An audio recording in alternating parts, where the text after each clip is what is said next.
Hey friends, my name is Chelsie and you are listening to A Girl's 5 Tips. Today we're talking about something that is very personal to me.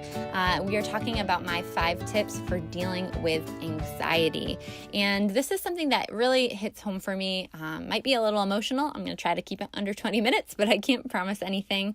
But it's something that I've really walked through the last 5 years, and something I actually really didn't want to talk about for a long time because it was something that was so emotional for me. But I really do believe when you found healing and when you found something that works, you should share it with other people. And so I feel called to share this with you today, a little bit about how I walked through anxiety and trauma that happened in my life and how I healed from it. So I know I always say grab your virtual latte. Basically, that just means grab your coffee. I want to feel like we're friends and we're just sitting across the table from each other, chatting at a Starbucks or a local coffee shop or somewhere where we can be vulnerable and talk to one another. I wish I could hear you talking back to me, but I can over on my Instagram. If you follow me at Chelsie Antos and DM me or email me at heyhey@chelseautumn.com, we can have that two-way conversation. But for today, we're going to be drinking our coffee. I'm going to be drinking my hot cocoa. Hopefully you won't hear me slurping over here, sharing a little bit about what's on my heart and how I've walked through some really, really hard seasons of my life. All right, are you ready? All right, are you ready? All right, are you ready? Okay, let's go. All right, so as I shared today, we're going to be chatting a little bit about anxiety. And this is something that is really personal to me, just because it's something that I actually dealt with a few years back pretty intensely. And so I wanted to share a little bit about it because it's been something that I actually really haven't shared much about because of how personal it was for me. But I found over the last few years so many things that really worked in helping control and heal a lot of that anxiety. And I want to share it with you. And before we go forward, I just want to make a couple little comments. The first one being, I'm not a doctor. I'm not a psychologist. And there are some things that you need to go to counseling for. There are some things that I do really much appreciate the incredible, miraculous power of modern medicine. So if you're dealing with something like intense anxiety, depression, go speak with a professional and see what they advise, because these things definitely can help. For me, I was dealing with very intense anxiety and they helped me, but everybody is different. So again, don't take this as judgment. I want to share what worked for me, but definitely go visit with someone who is a professional and get their opinion about it. So I'm going to dive right in to a little bit about my story. And I am, as I shared with you guys, I am an avid believer in Jesus. I'm a Christian. I know there's a lot of assumptions that come with that. I ask for grace and just believing the best about me. And but I will be sharing a little bit from my viewpoint as a Jesus follower and sharing some things that help me spiritually throughout this. So to jump right into my story, I'm not going to give too many details just because there are other people that are involved that just to protect their identity and their hearts and everything. I don't want to share too much, but I grew up in a very loving home. I had 4 brothers and sisters. We were homeschooled, super, super close. We were in a Christian home, and I had incredible parents. My mom led, she was an amazing leader and led Bible studies and women's groups and wrote curriculum and also homeschooled us and helped my dad with his business. And my dad was a successful business owner on the East Coast. I grew up in Boston, Massachusetts. Woo woo. I'm unfortunately not a Red Sox fan. I'm a Cubs fan. I'm married in, but I still have an affinity to Boston. And I just grew up with the most magical childhood you could imagine. We lived in a little yellow house. We were homeschooled. We just got along really well. I was super imaginative, played pretend in the woods for hours and hours, and had all my friends lived on the street with me. And, you know, back in the day, parents didn't really worry too much about kids running around at all hours of the day and night. And so we got to play all day long in the woods. We had tree houses and tree forts, and we had a great church family. And I was the oldest, so I really took ownership over my family. Like I had this this weird responsibility. And if you're an elder sister, you probably can relate, where my siblings I was like their second mom almost. Like I helped teach them how to read. I helped change their diapers. They were like my little kids, and I loved them and took care of them. If my brothers didn't pick up their rooms and, I knew they were supposed to and they wanted to go play with friends, I'd secretly pick up their rooms for them so they could go and play with their friends that day, so mom wouldn't get mad at them. And I really was kind of just took a lot of responsibility for my siblings and loved them and adored them and wanted them to be happy, and I was a good older sister. And so I grew up just with this incredible memory of a childhood of just, felt so blessed that I got to have such a wonderful childhood. And I did. My childhood was amazing. When I was in my 20s, a lot of stuff came out from my siblings about sexual abuse that actually happened in our church and happened with people that I knew, that happened to my siblings, and it was devastating. Some of it happened during church when I was probably supposed to be watching them, and it was awful. Like I had a really hard time dealing with it. If you're that personality type or one of those older siblings, you probably know, that feeling of just wanting to protect your siblings or even your kids. I mean, it really was like something had happened to these people that I loved, and I had the responsibility of trying to protect. And all of a sudden my world came shattering down. Like I truly believed I had this incredible childhood, and then I thought back and panic started filling my life of just, was it really that amazing? Maybe, and a lot of what happened to my siblings had been somewhat repressed. And so I started asking those questions. What if I repressed memories? What if I don't remember? What if it happened to me? Why didn't I protect my siblings? Why didn't I notice? I mean, I was only like 10 at the time. And, as a 10-year-old, I know that I had no responsibility in it. But, as a 10-year-old, you don't know that. And so just thinking back, I just had all these emotions I should have known, I should have protected.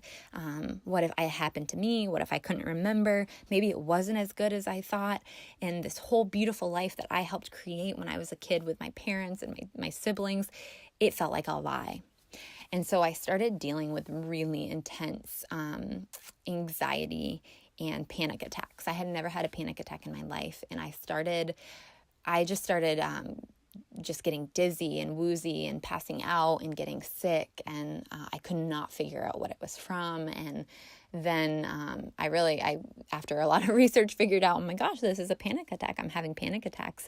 I started getting like confused about what is real, what was real back then, what was real, what wasn't real. And so it really was a time of just a lot of confusion. It happened actually when I was on the road trip that I took around the country, and I came back home, and it kind of all fell apart. I really was having an issue with just trying to maintain my peace. And a lot of it too was fear for the future. If I had lived this wonderful life and it had all been fake, who is to say that bad things couldn't happen now? That, if I had kids, things wouldn't happen to them, or, my siblings wouldn't get in car accidents, my husband wouldn't pass away. And I started having so much anxiety over what could be, because the firm foundation of my childhood was now taken out from under me. There was all these repressed memories of what had happened in the church from someone in the church, to my incredible family who I adored. And so there was a lot of anxiety in that period. And then I was also traveling at the time. I went on I think almost 8-month road trip where we lived in a camper, and it was incredible and amazing. But when we got home, I just hadn't been around family. I hadn't had a community. I was working like crazy, and I was not dealing with the anxiety well. And so I kind of withdrew. I withdrew from online. I had an amazing Tumblr following, and maybe you're listening and you were from the Tumblr period of my life. And I just couldn't maintain my peace while trying to maintain my work and my online presence and all of that. And so I withdrew, and I started going to counseling. And I really took it seriously. Like, God, I need healing. I know who Chelsie is. Chelsie is full of joy and positivity, and her childhood was amazing. And even talking to my siblings, they would share with me, like, bad things did happen, but our childhood was still amazing because we had an incredible family that helped us get through it every day, even though you guys didn't know. And that I had to keep reminding myself of that is just because bad things happened didn't mean good things didn't happen too.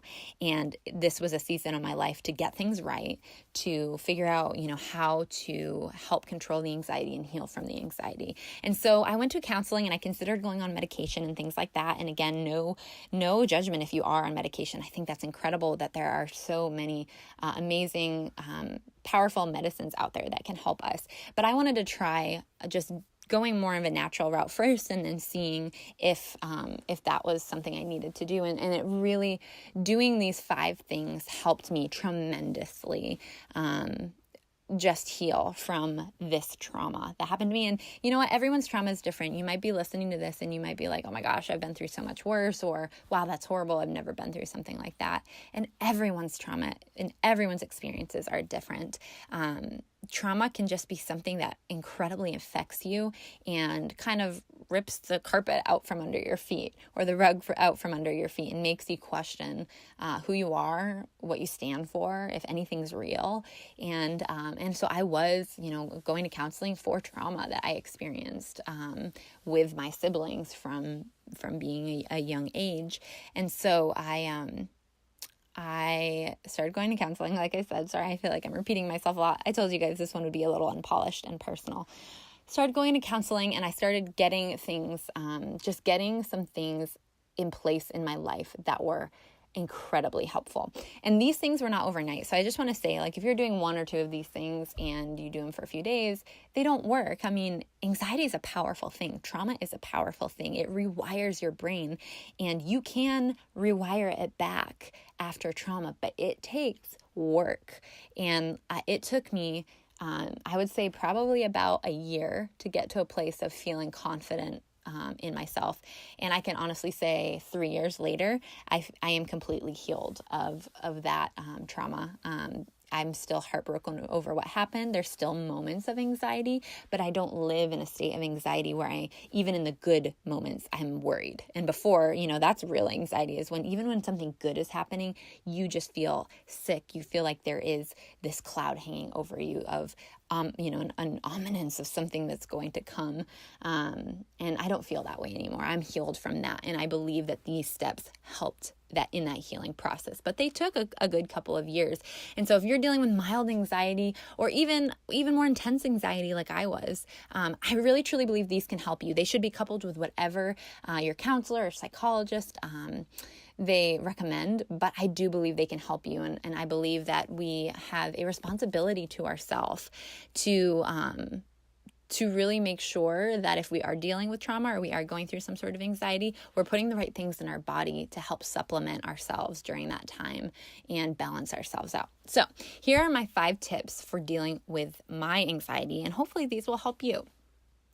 The first one is watch your intake. So what is intake? It's whatever you're putting in your body that could be harming you. And I don't mean food. It could be food, but I really mean more in your brain. Anxiety stems from the brain.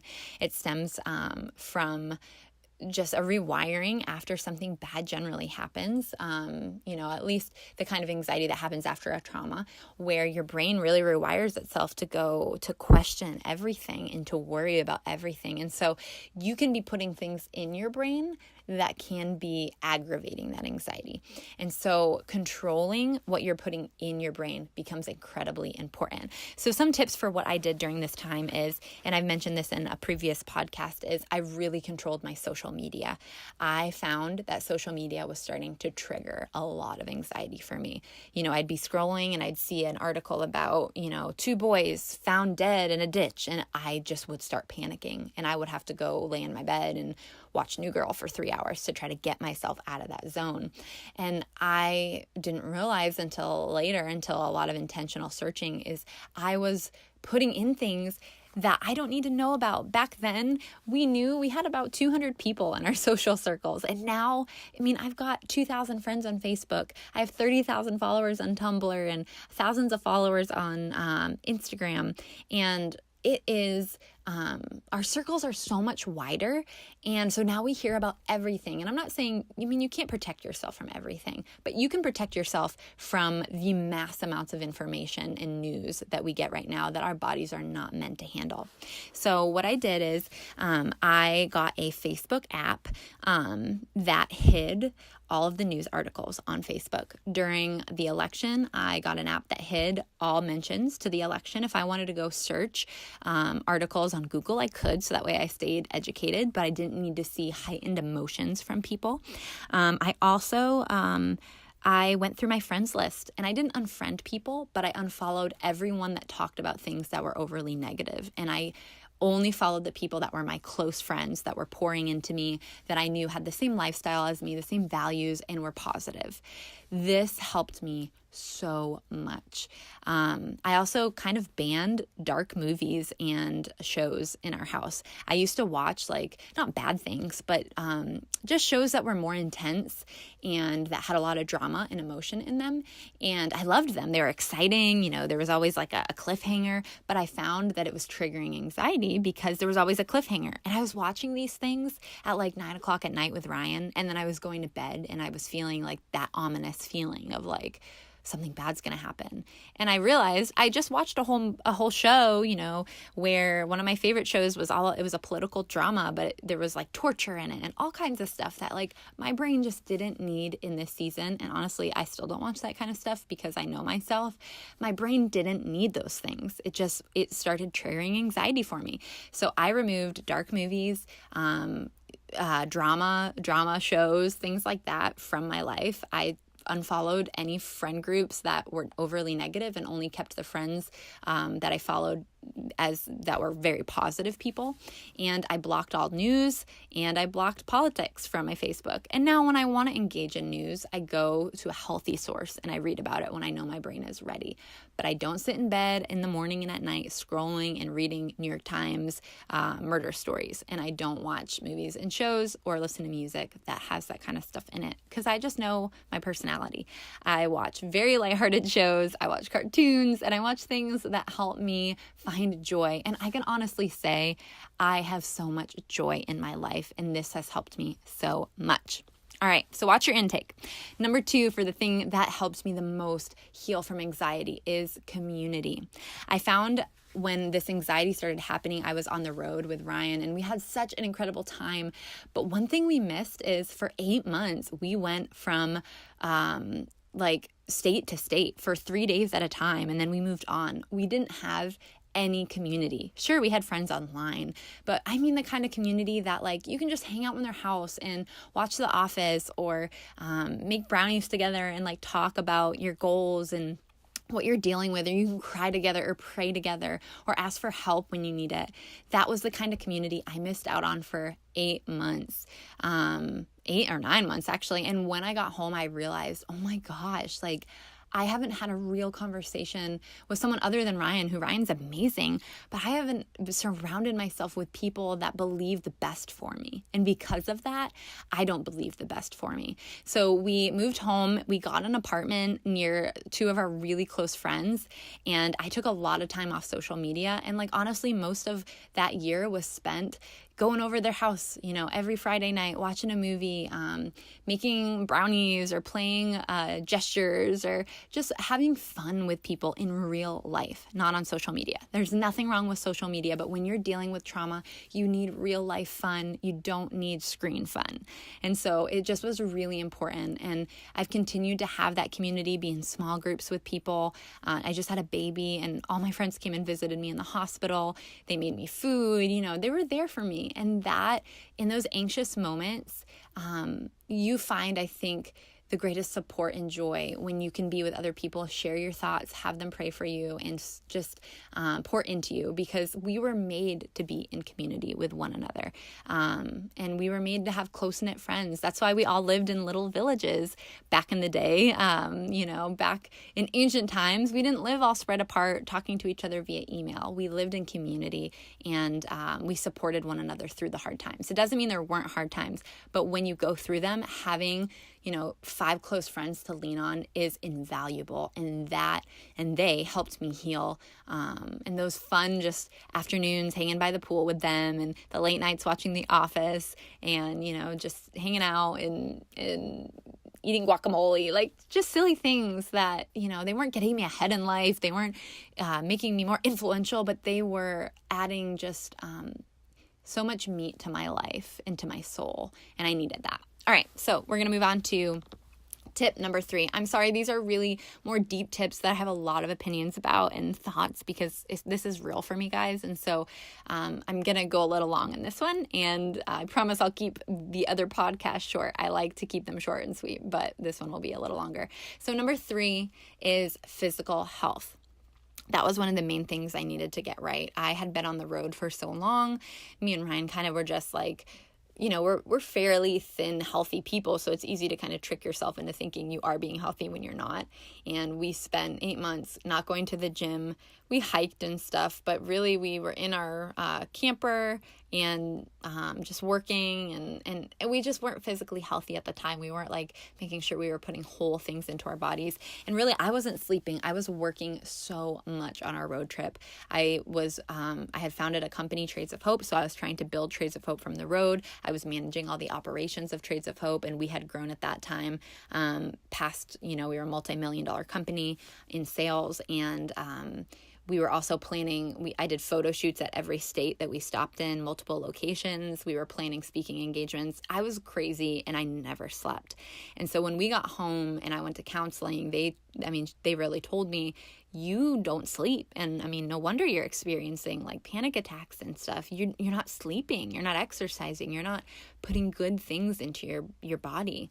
And so the first thing that I did was I had to teach myself to sleep again, which was really hard, honestly. Like if you're one of those people like me that has trouble sleeping, it was hard. And so I had to, and I mention this a lot, put my phone away at night and put my phone away in the morning. I didn't watch a lot of TV before bed that was dark or emotional. I only watch funny shows.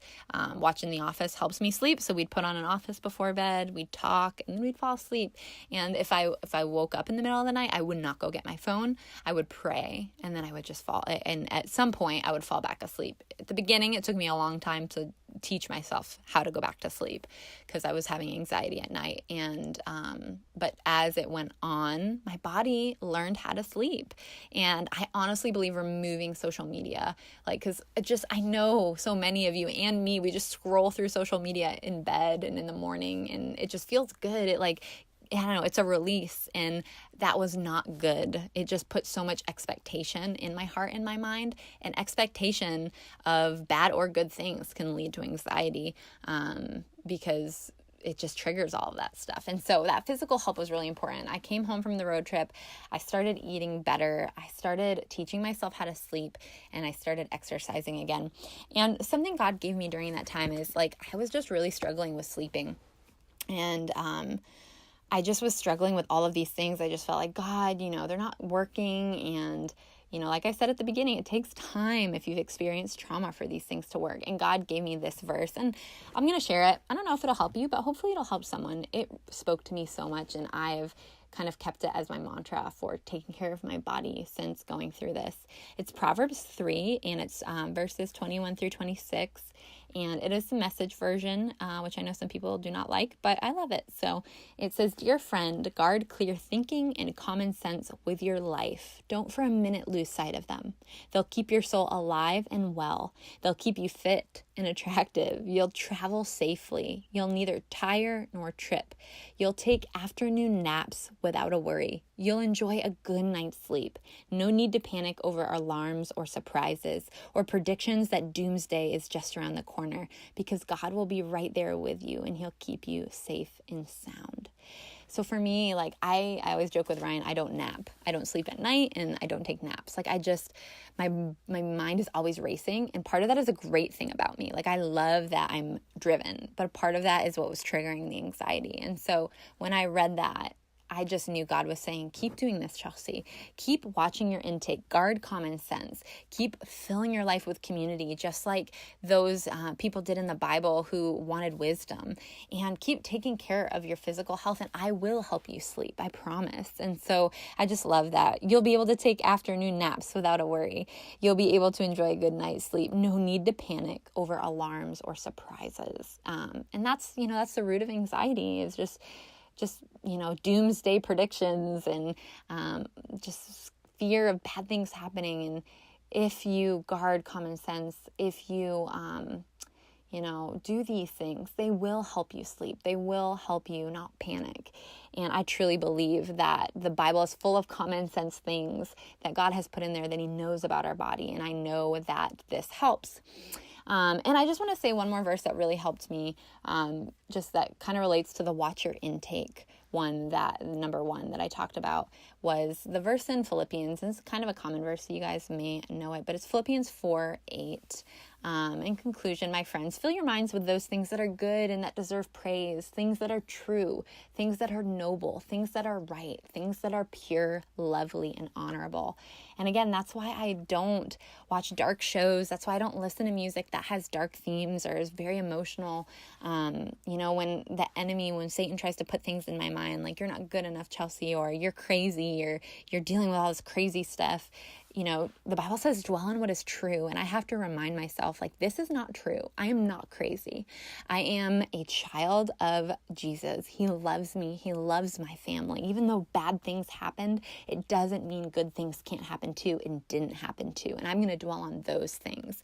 And so when I put happy shows in my, on my TV, and I listen to happy music, and I read good books, and I speak with those who are positive, and I remind myself of the good things in life, that is when, my peace starts to come back. And so I just wanted to share that verse. I forgot to share that on the number one. So number one is watch your intake. Number two is community. Number three is guard your physical health, your sleep, your food, your exercise. Number four is spirituality and thankfulness. I know not everyone is spiritual. Not everyone believes in God or Jesus or whatever, but this is something that helped for me, so I'm going to share it. Just praying. I made a commitment during that time. I got up every morning and I prayed for healing. I prayed that, there was a lot of confusion in me. Like, God, if you're there, why did this happen to my siblings? If you love me and you love my siblings and we love you, why did you let this happen? And I just felt God over these last years sharing with me that his heart was breaking when that was happening, when that sexual abuse was happening.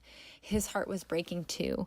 But because there's free will in the world, there are times that people who are broken do broken things. The person that did that awful act was a broken person too. And as much as it was wrong, and it was wrong, I can forgive. And I can know that God was heartbroken that it happened. And it was only because there's free will in this world that it did. And so in that, I had to come to terms with God. There was a lot of fighting and anger, and that was okay. God let me be angry. And that was a beautiful thing, that he let me be angry. And he worked through that pain with me and reminded me that he loved my siblings, that he never intended for anything bad to happen to them. But because of free choice, someone made a devastating decision to do that. But my siblings, through prayer and through positivity, have healed also from that trauma and have lived incredibly joyful lives. And I had to make that choice to do that too. And my spirituality helped me do that. Even though I was angry at God, I still prayed every day, like, God, would you heal this anxiety? Would you help heal this trauma? And I will say spirituality coupled with thankfulness. Every day I would get up. When I prayed, I would pray for healing for me, for my siblings, that we would be able to get through what we were dealing with, and that we would be able to see the good. We would be able to see that life was good when we were kids. It wasn't all marked by bad. That we would be able to see the good even in the person that did this, that we would be able to forgive. And even though I was so angry, I made a choice every single day that I was going to get up and I was going to pray for healing, pray for my siblings, pray for forgiveness for the person that did that, and thank God for what I knew was true, which was life is good. There is good in the world. There was good when I was a kid, and I could choose to see the bad and live in that, or I could choose to see the good. And I did this almost every day for these few years, and it was not overnight. I was angry for so long. That's why I had to remove myself from social media, because I honestly didn't have a lot of good stuff to say about God during this time, but I still got up every day and prayed for these things. And over these few years, God has given me healing over anxiety. He has given me the power of the Holy Spirit to conquer anxiety. He has given my siblings the power of the Holy Spirit to conquer the trauma they've experienced and to walk in joy. And we have been able to see the good in the world again, and to see that the best is yet to come for us. Even though bad things happen, it doesn't mean that there's not more good things that happen, and that we can forgive those that hurt us. And that was huge for me to heal from this anxiety. And then finally, I'm just going to share my last tip with you guys. During these few years, I really removed myself from my drivenness. I was a workaholic. I was just working all the time, was not spending time with people, was not giving myself the self-care I needed. And so for a couple of years, I just kind of coasted. I didn't really think about my goals. I didn't think about my future, because it honestly filled me with fear. But when I did the first 4 things, when I watched my intake, when I spent time in community, when I paid attention to my physical health and went to counseling and got sleep and good food and exercise, when I was spending time with God and just thanking Him and praying for forgiveness, when I did those things, I started to heal from the anxiety. And then you know what? I got really happy. And then after a little bit, I started slipping back into a little bit of like just a funk. And I started praying like, God, why? I feel healed from the anxiety. I don't know why. And I realized it was because I still wasn't thinking about my future.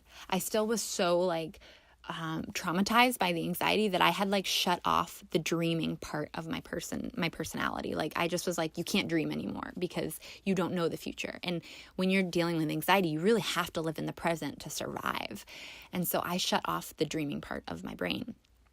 And I had healed though at this point. I had done those first 4 things. I had gone to counseling. I had walked these steps over and over every day. And some days it felt like I slipped back into the anxiety, and some days were so hard and I just wanted to stay in bed. And some days I would cry all day and I'd have to go to counseling and just try to figure out what is going on with my body. And slowly but surely, these 4 steps helped me heal. But then at the end, I still was missing something. I wasn't dreaming. I wasn't dreaming about my future like I used to. And so I had to integrate back in my personality, which was purpose. I'm a purposeful person. I'm a dreamer. And I had to integrate in the purpose and the dreams again without bringing in the workaholic personality or the perfection. And so I did this by not pushing myself, by really reminding myself not to be a perfectionist, but by listening to podcasts again and reading blogs again and talking about my dreams again. And I had to start doing this with Ryan first, because I really couldn't handle talking about it with other people. And then I started talking about my dreams again with my mom, with my siblings, and then with my Instagram again and my close friends. And now, the last year I really felt like I'm ready to share my life again, because I am a dreamer. I was created to be a dreamer from the time I was a little girl. And I felt like Satan stole my childhood from me by taking the rug out from under me with this whole thing that happened in my family. And now that I know, after I've healed from this anxiety, I know that that's not true. I know that that is an erroneous thought and belief, that my childhood was good, that I am good, that my siblings are okay, that there's healing for anxiety, there's healing for trauma, there's healing for